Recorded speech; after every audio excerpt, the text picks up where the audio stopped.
Hi, today we're going to take a look at Fantastic Four 288 from 1986. It's a Secret Wars 2 tie-in. Almost every Marvel comic around this time, including like ROM comics, etc., all had a little corner triangle here that said Secret Wars 2 continues in this issue. Secret Wars 2, of course, the sequel to Secret Wars from 1984 that tied into the toy line from Mattel. Secret Wars 2, I'm not a huge fan, but I do look at it with rose colored glasses. Beyonder comes back to Earth. He's sort of got the mind of a curious mind of an infant, and he tries to figure out how humanity works, etc. He gets mad. He tries to destroy the universe. Whatever. It's very sprawling and very all over the place. There is an infamous issue of Amazing Spider-Man, I think, where Spider-Man teaches Beyonder how to take a crap, basically. So a lot of weird stuff. But this is my first Fantastic Four issue, the first one I bought off the rack, and I think I just was mesmerized by this cover. You know, like Doctor Doom versus the Beyonder. I know Doctor Doom did take the powers of Galactus and eventually Beyonder in the original Secret Wars. I just thought this is a cool rematch here. Um, and right off the bat, there's like super action. Um, I was enthralled by the fact that like they had to break into the Latvian embassy, and this is continuing from an issue of Avengers as part of the sprawling Secret Wars 2 tie-ins. Um, so basically, so you will see Wasp in this, but I just loved the Human Torch just plowing through these Doom bots, like putting his fist through them and stuff, like just destroying them. There's an old lady here that's captive in the Latvian embassy. He almost kills her, but then she tells him all about this dude here who was acting funny and donned a costume and went into the Latvian embassy. He wasn't acting like himself, and that's because he has the personality of Doctor Doom in him. And so here, um, Sue Storm was trying to fight this Ersatz Doom, and his wife then knocks her unconscious to save her husband. Um, Hesitating a bit, she's like, you know, I only pray to God I'm doing the right thing. Here's a GoBots Nestle quick ad.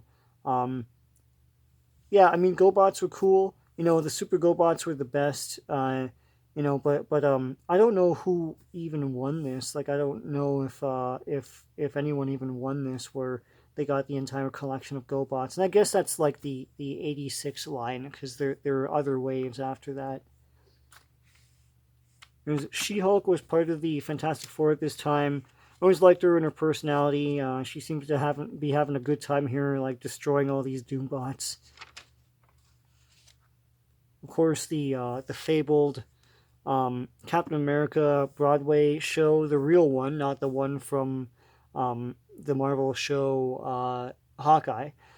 This was a real one that they were going to do. They never did it. I just always thought it was weird that they put a casting ad in a comic book. Like, why wouldn't you just go through an agency?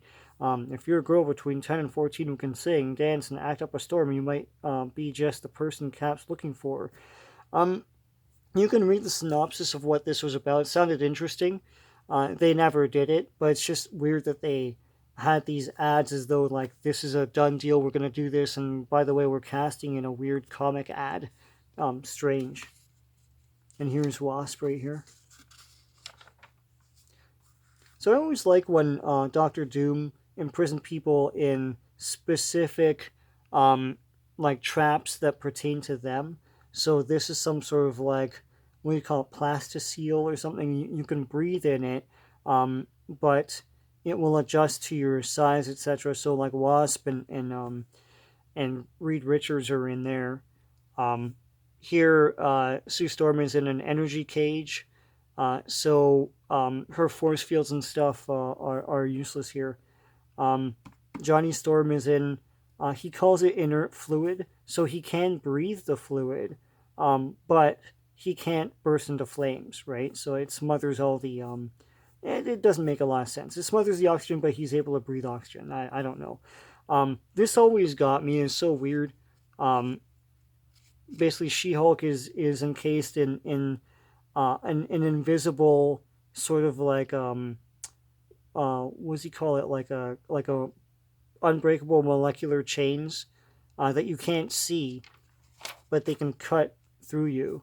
And I always thought this was weird because, I mean, can't you just use that on the Hulk then? If it works on She-Hulk, if she were to pass her arm through it, her whole arm would be sliced in half.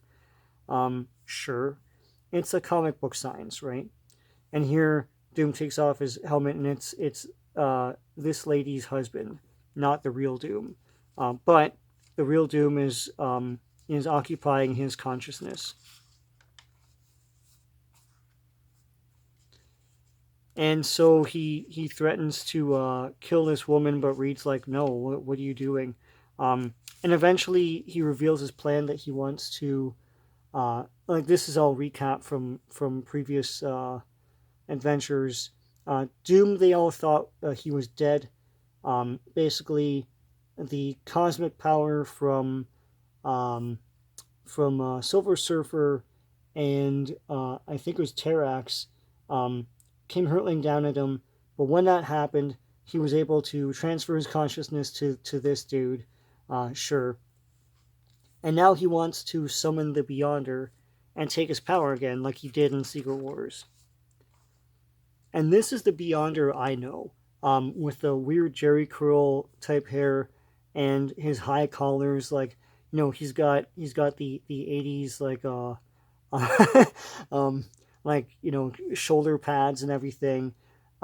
It's a very of its time design, but this is the Beyonder I know. I mean, since then, he's been depicted as like a dude with a beard and a mustache, etc., and an old-looking wise man that looks sort of like your traditional depiction of God.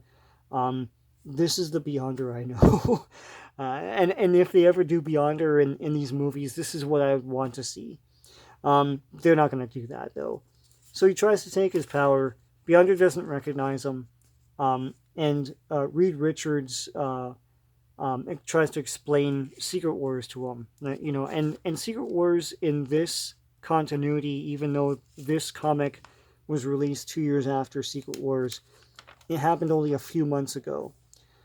And here he's recapping Secret Wars. Beyonder created the battle world where he teleported all these heroes to fight like a bunch of villains that were all sanctioned by Mattel, and Beyonder,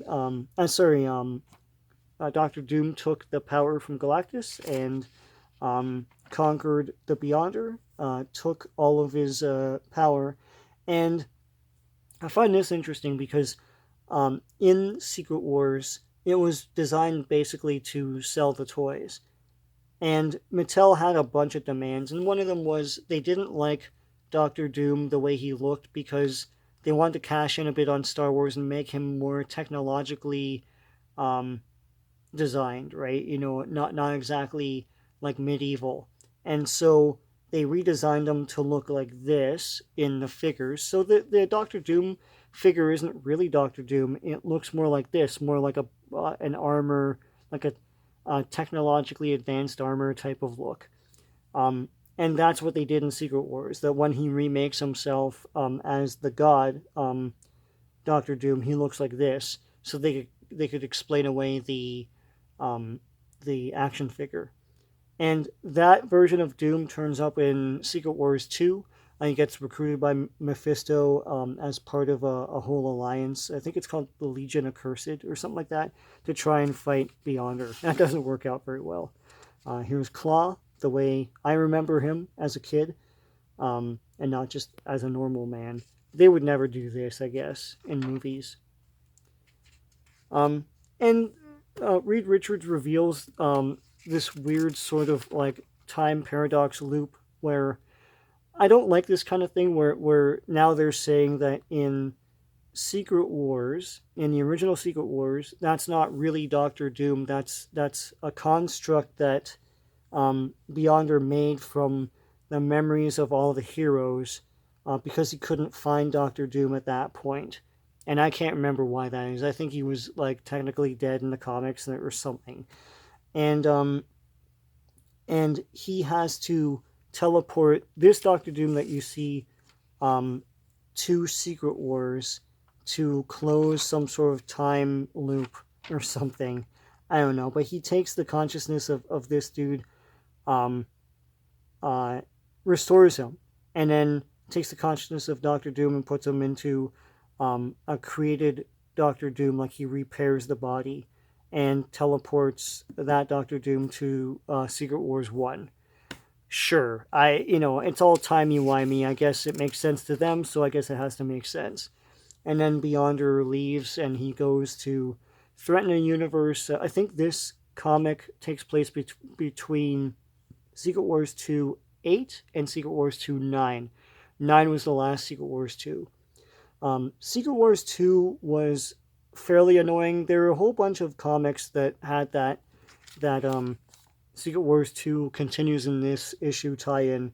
And when you read the thing, nothing happens that's Secret Wars 2 related, except for maybe a couple panels at the end where Beyonder turns up and says, oh, Beyonder observes what's going on and is puzzled, and then he teleports away. Like, not much happens. I like this tie-in because Beyonder's in it. That's awesome. And that's about it. This whole issue was written and penciled by John Byrne, and embellishments by Joe Sinott. Glennis Oliver was the colorist. Of course, Jim Shooter, editor-in-chief. A lot of people call Secret Wars 2 Jim Shooter's ego unchecked, but a lot of projects are Jim Shooter's ego unchecked. It's interesting. Here's a whole checklist. I've covered this in another video. Here's Secret Wars 2-9, which is the last part of Secret Wars. Doctor Who 18 is more of a Tom Baker centric series from Marvel. And of course, you got the Marvel magazines, the Epic Comics, the Star Comics, and you've got the Marvel graphic novels, which were never they were never really like up to 100 pages or so. They're always under that. I remember as a kid.